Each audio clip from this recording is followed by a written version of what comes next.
This is RagingRaptor, your local Swiss reptile, and in today's video I want to give you my personal review of the new Tier 8 Czech Heavy Tank, the Skoda T56. Let's jump in. First, a quick little overview. The Skoda is a very controversial tank in my personal view. It is rather weird. It has okayish armor, okayish mobility, and a massive 130mm 460 alpha 2-shot autoloader gun with 920 burst in 3.5 seconds. And this gun is controversial as hell, so let's have a look at it first things first. As already mentioned, the gun has 460 alpha with its AP rounds and 640 with AG. Again, let that sink in. This is 920 damage in 3.5 seconds. That is basically more than 2/3 of the hit points, or roughly 2/3 of the hit points of most Tier 8 medium tanks, and almost 2/3 of hit points of most Tier 8 heavy tanks, and around half the HP of most Tier 9 heavy and or medium tanks. Yes, that is massive as hell. And if this is not enough, that is basically enough to one-shot every single Tier 6 medium tank in the game, if I am not mistaken. Press F to pay respect for those people in the comment section below to kind of screw over the algorithm. Now seriously, that is ridiculous that it really puts the 2 ± 2 matchmaking debate on another level. And you know why? Because it has another controversial aspect. It is its double AP loadout. You got that right. The standard rounds have 208mm of pen. It kind of sucks. It's not that good. The premium round is also an AP and has 248mm of penetration. Both have the same shell velocity, just 40mm more at 5 times the cost, roughly. Yeah, literally. It's like the Brusque. You just pay more to get more. There's no hidden, like, if you want to be the best possible for your team and achieve the best result all the time, you do not need to think, you do not need to do anything, you just have to open your wallet a little bit bigger to pay more for your premium rounds. And you're a premium tank, meaning you make more money.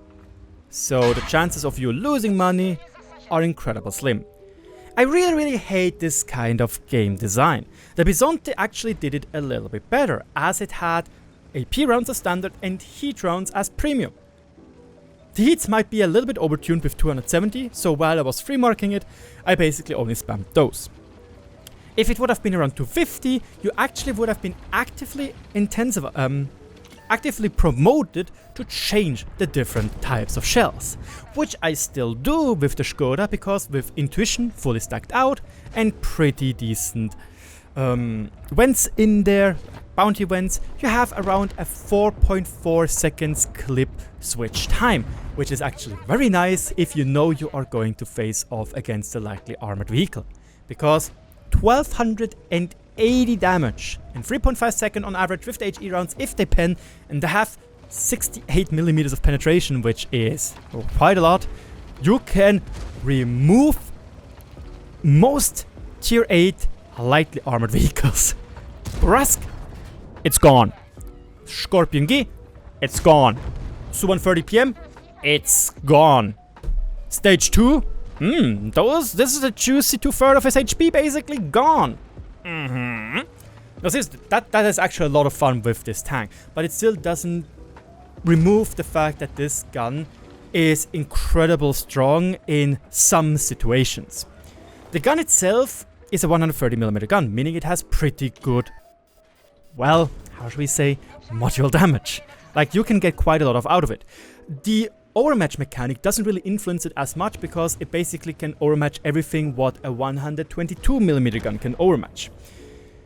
Well, the accuracy is also okay. It's base 0.4, the aim time is 2.88, which means with some upgrades like Wens, Rations, Brothers in Arms, you basically have almost identical reload aim time to your interclip time. So if you stand still, look at a target, press your button once, press it again, 3.5 seconds later, you are fully aimed in and have the best chances of hitting the enemy you're aiming at. And to that you have a base DPM of 2009, which you can boost up in my specs, which is Bounty Vents, Rations and Brothers in Arms, 2186, which is still very good. It's actually competitive to tanks which do not use a rammer, even though they could, because obviously the Skoda cannot use a rammer, it has an auto-loading gun. And the soft stats of the gun are, you might think, boy, it's a huge gun, it will be shit. It isn't. It genuinely isn't shit. It's actually fairly decent. It is better than what the Bisonte has, but it's obviously not something comparable to the Renegade. Clearly not. The Renegade is miles ahead of it. But it is still okay. And the fact that you have the second highest alpha on tier 8 as a heavy tank still means, even if you miss a shot, even if you cripple your DPM to around 1000 or 1500 per minute, it's still decently good. And that is scary. Because the gun and the setup, or like the platform around the gun, is in my opinion actually a little bit easier to use than the Boruska is. However, the Boruska has a higher skill ceiling. And if we are already on the topic between Boruska and the Skoda, I think it is a good time to jump into the armor and the survivability of the Skoda, because this is the main big difference obviously in playstyle to the Boruska. The armor is fairly interesting. It is not that good actually.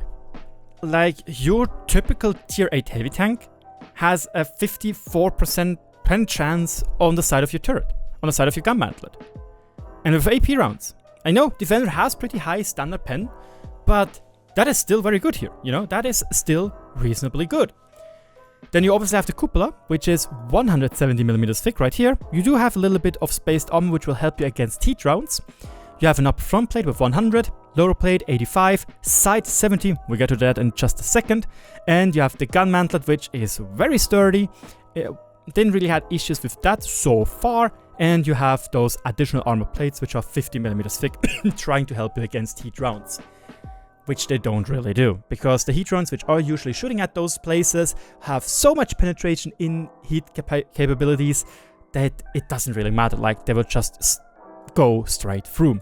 If you now go into the live, you can see that, yeah, the hull is paper mache against normal tier 8 tanks. The cupola is the weak spot for everybody to shoot at, which is fine. It's also very cool that it's on one side, meaning that if you are a smarty pants player, you will try to peek around a corner which hides this cupola. It's something similar what the Tortoise used to have, when it still does have, and it gives, in my opinion, a bigger skill ceiling than tanks like a Chieftain, where you can always hide your cupola when you're using 10 degrees of gun depression, or almost always hide it. And that is fairly cool. If we now load the APCR rounds, on the Defender at least, you can see that we have a very, very decent penetration chance beside the turret. The gun mantle also, depending where you hit, can be penetrated, but it's not a safe bet, so I still would go for the right hand side. So again, if the Skoda is a good player, he can hide that. 8 degrees of gun depression actually make you bounce off the upper front plate because of the APCR having worse ricochet angles, but you have to be very careful because it's basically just an auto bounce angle. Other than that, you still have a 40% chance of penetrating. With 1500 hit points, it's okay. Like, the survivability in that regard is okay. What isn't okay is the 70mm of side armor, which lead to you getting penned quite easily in a frontal road wheel while you're trying to side scrape. You have to be very delicate when it comes to side scraping. It actually once destroyed my round because a Cadnavan Action X with its 84mm gun was able to basically keep me perma-tracked while also damaging my repair kit. That was a round on Pilsen, my ammo rack. Because if we look at the tank from the front, come on, this right here is sections where the ammo rack is. Here is the driver. Go figure. And the engine, sadly enough, so far also tended to burn quite a bit. Yes, has a 15% chance. It's not the worst, but it's not the best. Yeah. Survivability wise, it's okay. Again, you also have a 52mm of deck armor right here, meaning that nobody can really overmatch this except for Jack Beaster and the 183 guns. But the it's like, the armor is okay. It's workable, but you will have situations where most tier 8 heavy tanks will be able to just shoot right through your turret or right through your front plate, even without premium rounds. Which can be a little bit frustrating because you did everything wrong and the enemy didn't even go for the weak spot. However, I still like the idea that all the weak spots are situated on the right hand side, meaning that if you are side scraping properly over the left hand side, you can be a formidable opponent for the enemy to face. And obviously you have the lower plate, which is huge, massive and weak, which is a plus. So let's move on to another point in this tank, being the mobility. And the mobility is rather interesting as well. Like, it is not that good. Base, we have 650 horsepower, we have 13.54 HP per ton ratio, and we have 35 kph top speed with 15 kph in reverse and decent traverse speed. However, I decided to play this tank without optics, as you probably have seen from my video, my first impression live gameplay video. And before anybody calls me out that I'm a dickhead, I said I hated the Bisonte because he played so well. Like, I really couldn't do anything against him, and he basically just outplayed me, hence why I hated him in that situation. So well played to the Bisonte. However, what you can do, and this is very, very important with this tank being released right now, is with update 1.14 you get field modifications. And if I'm not mistaken, you only need around 69,000 nice XP to get the dual modifications for tier 8 premium tanks. And the Skoda T56 can choose between a firepower slot and a mobility slot, if I'm not mistaken. You know what that means? You can scram in a turbocharger, which gives you 10% more horsepower and 5 kph more top speed and 3 kph in reverse. So far, I'm already using the turbocharger and it feels a lot more approachable to tank. With a boosted turbocharger, I will go, I think, to around 15 HP per ton ratio, which is fairly good, 40 kph top speed and 18 kph in reverse. Without min-max and without using any dual modification whatsoever, which I could also use, by just using the specific slot as a mobility slot. Yeah, it kind of removes one of the bigger weaknesses of this vehicle, being its meh mobility. And lastly, let's move on to the concealment and the spotting, and we can just really quickly go through it because it's not good. Like, the concealment is doo-doo. One of you viewers might remember me being on Fisherman's Bay and I completely got demolished through the middle because my camo was simply so shit that I couldn't even use the bushes without getting spotted even when I was standing still. Add to that 370 meters of view range, yeah, it's bad. It's really bad. That's why I decided to play with optics to be a view range whore and get the good view range, which I didn't. And decided to go for the turbocharger because it just felt like it's the better option for me personally. Yeah, really, like, what am I supposed to say? Forget about it. Let's move on to the conclusion. Yeah, this tank is, in my opinion, rather controversial. It is easier to play than a Borask, however the Borask has a higher skill ceiling, meaning you are able to do more in the Borask if you are a high skill player. However, this doesn't remove the fact that the tank is easier to play, meaning most of you will perform better in it than they would in a Borask if they don't know the mechanics by heart. Also, it is rather frustrating to play against. That's simply how it is. Period. I'm not going to look forward to when I'm playing a normal heavy tank to suddenly get slapped for almost 1000 damage in 3.5 seconds by a tier 8 heavy tank, the same tier I am.